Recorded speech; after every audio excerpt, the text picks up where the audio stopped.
یہ ویڈیو عراقی پرفیوم ابوالفضل کے تعاون سے پیش کی جا رہی ہے، جو کہ پاکستان میں لانچ ہو چکا ہے۔ بہترین خوشبو ہے اور اسے ابوالفضل اس لیے کہا جاتا ہے کیونکہ حرم حضرت عباس میں یہی خوشبو استعمال کی جاتی ہے۔ آرڈر کرنے کے لیے واٹس ایپ نمبر پر بسم اللہ الرحمن الرحیم، السلام علیکم مومنین اکرام، امید ہے آپ سب خیر و عافیت سے ہوں گے۔ آج کی یہ ویڈیو موجودہ عالمی حالات کے حوالے سے ہے، خصوصاً شام میں روضہ سیدہ زینب سلام اللہ علیہا کے حوالے سے، کہ جس بارے میں دنیا بھر سے مومنین جاننا چاہتے ہیں۔ آئے روز ہمیں میسیجز بھی آتے ہیں اور پوچھتے ہیں کہ وہاں کے حالات کیا ہیں، کیسے ہیں۔ اس کی وجہ یہ ہے کہ جب سے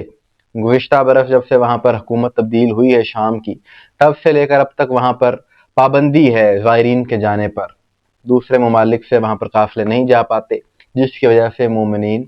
ان میں ایک بے چینی رہتی ہے، تشویش رہتی ہے کہ وہاں کے حالات کیسے ہیں، کیا ہو رہا ہے۔ اسی حوالے سے ایک بڑی اپڈیٹ ہے، ایک تشویشناک بات ہے مومنین کے لیے، جو کہ گزشتہ روز سے ایک ویڈیو وائرل ہے اس کے سبب۔ وہ سارا معاملہ کیا ہے، اس پر ہی ہم بات کریں گے۔ اور وہاں پر کچھ ایسے تکفیری اور یزیدی عناصر ہیں کہ جن کے عمل سے یہ ظاہر ہوتا ہے کہ ان کے سینوں میں بغض اہل بیت، اور یہ چیزیں ظاہر ہو جاتی ہیں کہ آج بھی یزیدی کس قدر بغض رکھتے ہیں خاندان رسالت سے۔ کہ معاملہ یہ ہوا کہ ایک لڑکا، ایک شخص جس کا تعلق شام سے تھا، اس کا نام محمد سلیمان الاحمد، بغداد میں یہ رہتا تھا، تعلق شام سے تھا، بغداد میں یہ رہتا تھا۔ اور جنوری 2025 میں اس لڑکے کو اور اس کے بھائی کو گرفتار کر لیا جاتا ہے عراقی حکومت کی طرف سے، عراقی اداروں کی طرف سے۔ اور اس پر الزام یہ تھا، پکڑا اسے اس لیے کہ یہ عراق میں نوجوانوں کو ابھار رہا تھا داعش میں شامل ہونے کے لیے۔ انہیں کہہ رہا تھا کہ داعش میں شامل ہو، یعنی ان کا ایک اعلی کار تھا۔ اور ساتھ ہی ساتھ امام علی علیہ السلام کی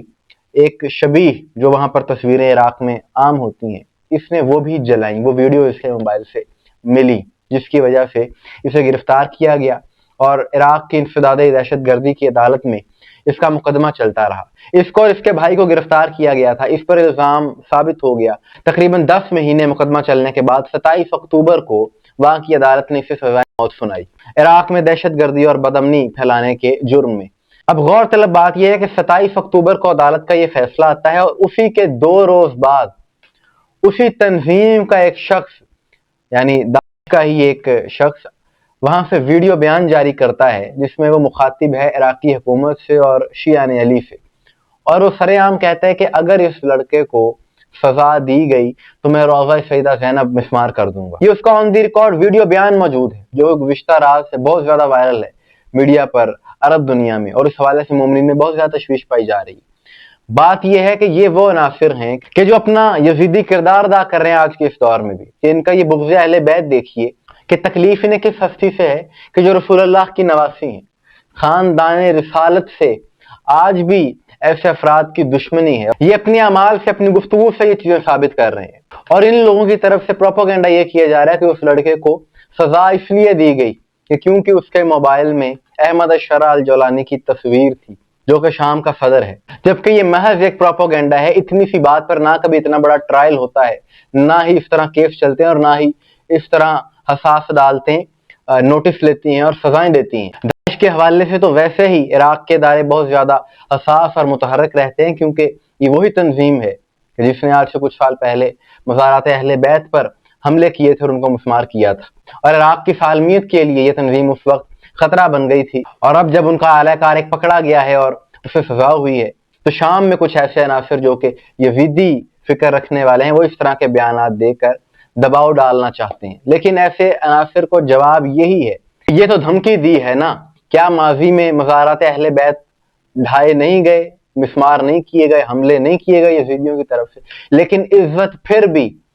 آل رسول کی ہے، آل محمد کی ہے۔ یزید اور اس جیسوں کے حصے میں ذلت ہی آئے، تم جو چاہتے ہو کبھی نہیں ہو سکتا، کیونکہ عزت اور ذلت اللہ کے ہاتھ میں ہے، اور اللہ نے تمام تر عزتیں، تمام تر عظمتیں اہل بیت کو دی ہیں، اور تمام تر ذلتیں دشمنان اہل بیت کے مقدر میں ہیں۔ تو تم چاہ کر بھی کچھ نہیں بدل سکتے، یہ اللہ کے فیصلے ہیں۔ تم ایک مزار کی بات کرتے ہو شام میں،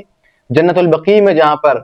اہل بیت کی قبریں ہیں، وہاں پر کبھی جا کر دیکھو، نماز عصر کے بعد یا نماز فجر کے بعد جب زائرین اندر جاتے ہیں تو سب سے زیادہ ہجوم انہی قبروں کے سامنے ہوتا ہے جو کہ اہل بیت کی ہیں،